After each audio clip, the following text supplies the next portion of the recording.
Du Rhum, le skipper Charles Caudrelier sort vainqueur de la course à bord de son maxi trimaran Edmond Rothschild. Il a devancé son dauphin François Gabard. Axel May, en direct de Pointe-à-Pitre, en Guadeloupe, bien sûr. Vous avez assisté à l'arrivée, Axel. Bonjour. Bonjour. Caudrelier a même battu le record de l'épreuve, hein.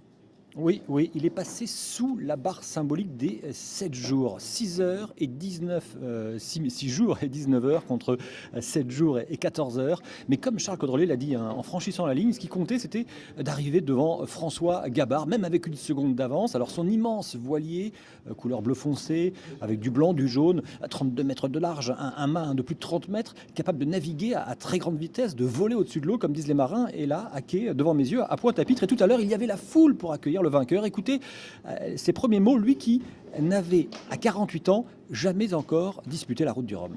C'est la course qui m'a tout simplement donné envie de faire de la voile.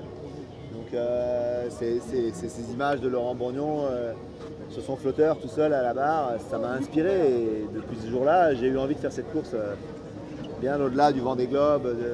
Voilà, donc et j'ai jamais pu. Et j'ai été patient et ça valait le coup. Ah ouais, ça valait le coup, il a raison de le souligner, Charles Caudrelier, marin de formation dans la marine marchande, hein. Il a notamment remporté la Solitaire du Figaro il y a une quinzaine d'années, et puis la Transat Jacques Vabre, Transat en double l'année dernière. Et là, c'est sa première grande course qu'il remporte devant François Gabard, qui est attendu d'ici 1 heure et demie à Pointe-à-Pitre. Et puis en troisième place, on aura Thomas Coville, en principe, dans cette catégorie des ultimes, c'est Formule 1 des mers. Merci beaucoup, Axel May.